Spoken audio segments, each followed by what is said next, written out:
Тему аптечной наркомании и воспитания сегодняшней молодежи Рашид Нагастхоев поднимал еще на прошлом приеме граждан с единороссами. Тогда молодой человек предложил на федеральном и региональном уровнях предпринять необходимые меры по решению действительно глобальной проблемы. Будущего у этих людей нету, они этого не понимают, естественно. Они этого еще не видят, не сталкивались с этим. А когда они поймут, это будет поздно. Сейчас Рашид в числе кандидатов в депутаты городского совета города Сунжа. Если выборы пройдут для него удачно, то Рашид уже как депутат горсовета собирается активно влиться в работу с подрастающим поколением. Он уже разработал несколько проектов. Их характер как бы выровнять и против аптечной наркомании, то, что вот дети у нас, и молодежь в разной сфере занимаются ненужными вещами, их как бы вот против этого. И во-вторых, хотелось бы даже против отдаться, начать работу по системе наших адатов и системе тейпов. А вот работа еще одного кандидата в местные депутаты Амира Белакиева, в отличие от коллеги, будет протекать в основном в кабинете среди стопок бумаг. У молодого человека большой опыт работы в юриспруденции.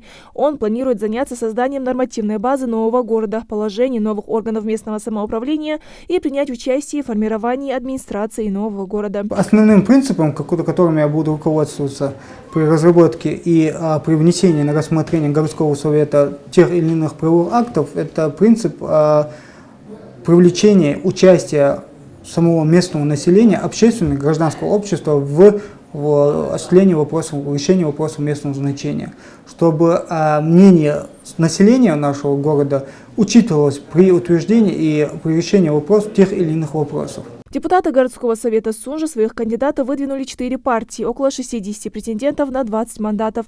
От «Единой России» 25 человек, 14 представителей от партии ЛДПР, «Справедливая Россия» 12 и 6 кандидатов от КПРФ. Агитационная работа вовсю ведется. Кандидаты уже проводили встречи с избирателями и ознакомили их со своими проектами. Территориальная избирательная комиссия тоже готова. Осталось только дождаться бюллетеней. Мы их 30-го уже сопровождение работников РОВД привезем. В пятницу посчитаем на все участки, составим акты о передаче, потому что мы их хотим передать в субботу, чтобы на участках только одни сутки, чтобы они, так как они, все председатели уже работу свою знают, они успеют их полдня полностью пропечатать, расписаться, и мы их будем передавать только в субботу с 9 до 10 часов. У Ики также в основном уже подготовлены кабины для голосования, стационарные и переносные урны. Условия для людей с ограниченными возможностями. К предстоящим выборам предусмотрено все. Мы готовы к приему наших избирателей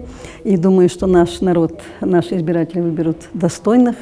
Как говорится в этой истории нашего города, это первые выборы в городской совет. И на нашем избирательном участке у нас 2802 избирателя. До выборов остаются считанные дни, поэтому члены УИКов обходят всех своих избирателей с официальными индивидуальными пригласительными. Приглашение на выборы у нас 2 числа.